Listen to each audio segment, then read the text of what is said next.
بزرگان محترم، نوجوانان اسلام اور عزیز طلبہ، یہ مبارک مہینہ جس کو ماہ شعبان کہتے ہیں،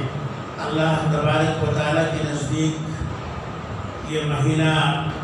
نہایت متبرک مہینہ ہے۔ میرے اور آپ کے آقا نے ارشاد فرمایا، شعبان میرا مہینہ ہے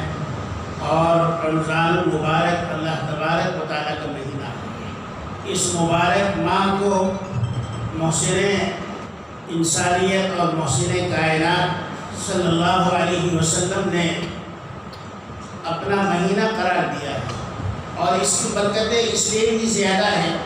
کہ دیگر مہینوں کے مقابلے میں یہ رمضان المبارک سے بالکل ملا ہوا مہینہ ہے۔ یعنی اللہ کے رسول کا مہینہ اور اللہ تبارک و تعالیٰ کا مہینہ دونوں برابر میں ہیں۔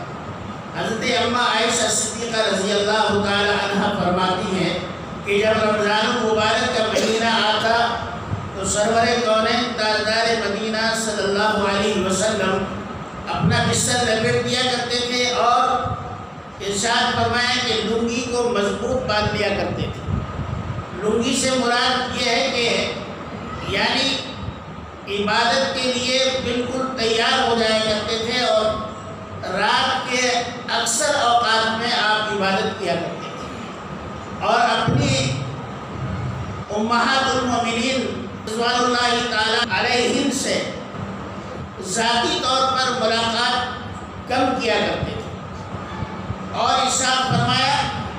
کہ جب رمضان المبارک کے آنے کے آثار ہوتے، یعنی شعبان کا مہینہ آ جاتا، تو اس مہینے میں کثرت سے روزہ رکھا کرتے تھے، اور ارشاد فرماتے کہ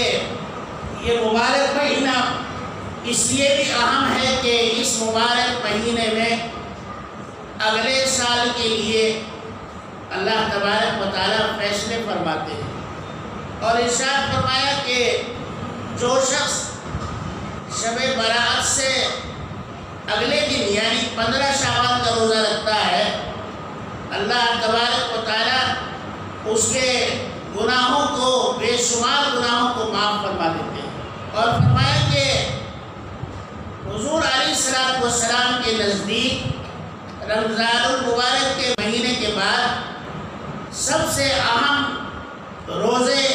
وہ شعبان کے روزے کہلاتے ہیں۔ اب چونکہ ہمارا مزاج ہے کہ رمضان آتا ہے تو روزے رکھتے ہیں، لیکن حضور علیہ السلام کا یہ مزاج مبارک تھا کہ شعبان کے آتے ہی آپ اپنی تلاوت زیادہ فرما دیتے اور رات کی عبادت کو بھی زیادہ کر لیتے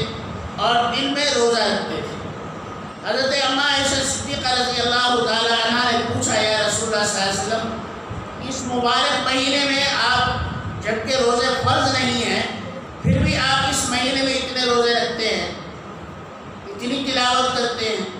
حضور علیہ السلام نے ارشاد فرمایا، اے عائشہ، اس مبارک مہینے میں لکھا جاتا ہے کہ اگلے سال کیا عمل ہونے والا ہے، کتنے لوگ اس دنیا سے جانے والے ہیں اور کتنے آنے والے ہیں، کہاں کہاں بارشیں ہوں گی، کہاں کہاں پر زلزلے آئیں گے، کہاں پر سیلاب آئیں گے، کہاں کیا ہوگا، یہ سب کچھ اس مہینے میں لکھا جاتا ہے۔ اور